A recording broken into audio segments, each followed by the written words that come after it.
Namaste to all.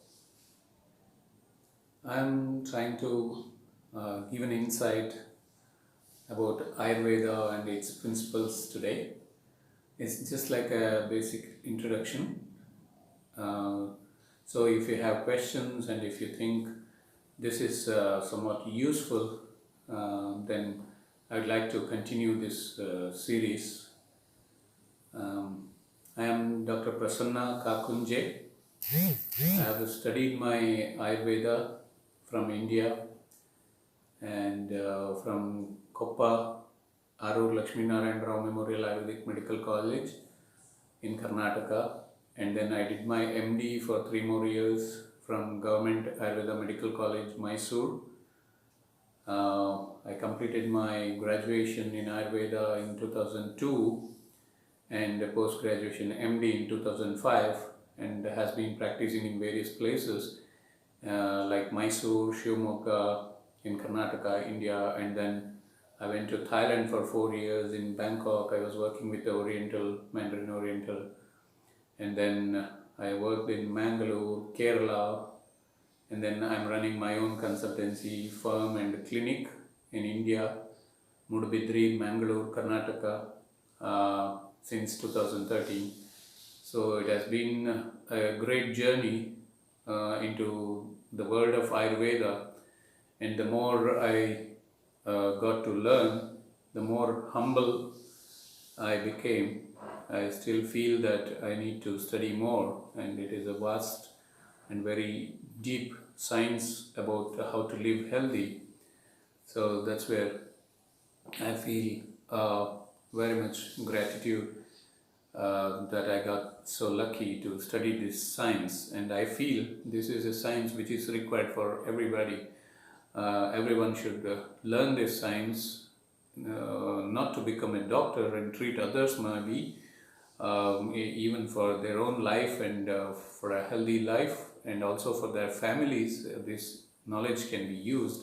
So this is a science for everyone to adopt, understand its principles, and make their lives healthier and more beautiful. So with this introduction, I will just touch upon a very basic concept of Ayurveda today, which is called as the theory of Panchamahabhuta, or 5 great elements. What are they? We believe that all this creation, everything what we see in this universe, in this world, they are made of just five basic elements, and they are the space or the ether,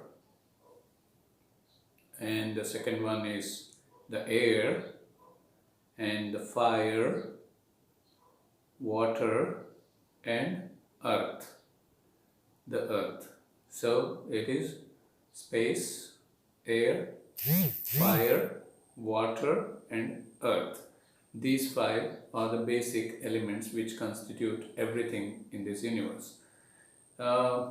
Then do you see these 5 in everything? If you ask me, it's not literally that you will see earth or fire in everything. It's basically we need to understand these are the elements with their properties and qualities, attributes, which we need to understand.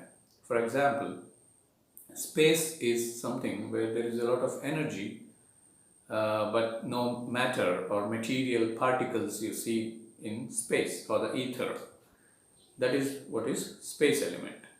And air is something where there is a lot of particles, but they are all still loosely bound and they keep moving. They are not in one place or just bound together. They are free to move, expand, and never settle down. That's the property of air. And fire is something where it's a conversion, a transformation between matter and energy happening all the time. So there is an exchange of heat or light or these things. The energy, expression of energy is happening in fire. That is fire element. And water is where there is a lot of matter, but the molecules or the particles are still free to move. So there is a fluidity to it. So see, the amount of matter is increasing from space, towards water, and in earth element it's a lot of matter all bound together, thick, dense and heavy, and they are not free to move. They are bound together and they are mostly stable and stay in one place. So that is the understanding of earth element. So if something is heavy, strong, solid, compact and very dense, then that is the representation of earth element. So this is how we understand and how we utilize principles. In future, I'll discuss about how to implement this. For example, in our body, if we try to understand these Panchamahabhuta, 5 elements, bones, which are strong, heavy, solid and compact, they represent a dominance of earth element.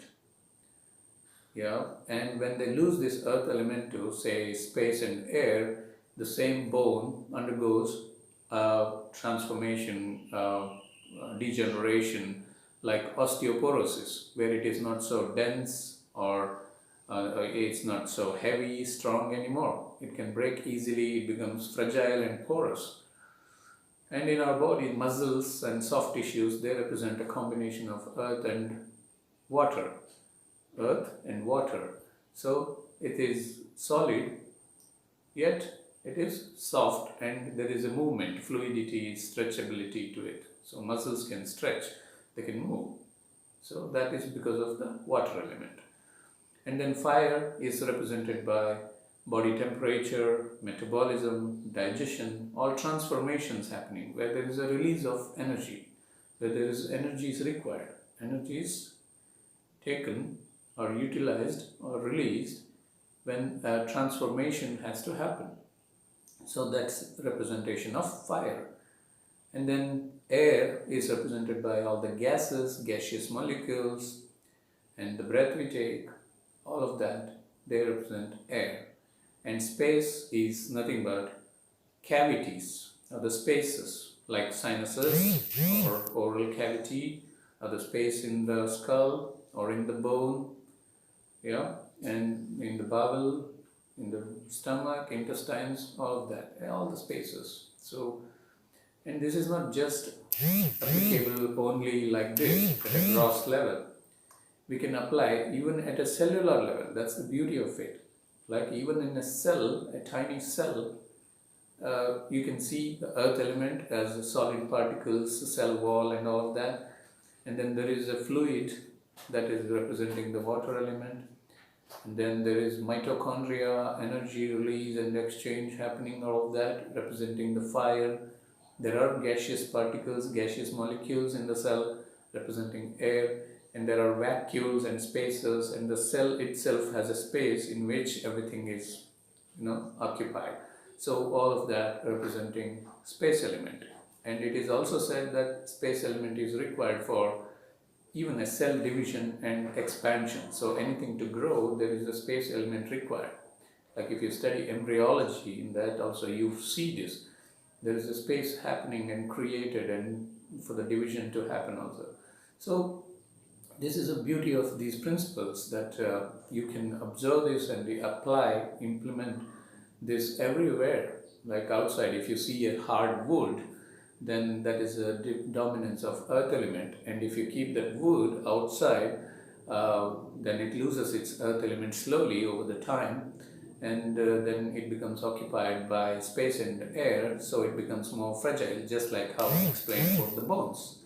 So that's the beauty of it, and I'll go to the next levels. This is more of a structural understanding, how we understand, and then this can be applied at every aspect in our practice. So in future, in coming episodes, depending on how you interact, I'll come up with a further explanation and more topics, and we'll go on expanding this and understanding this more and more.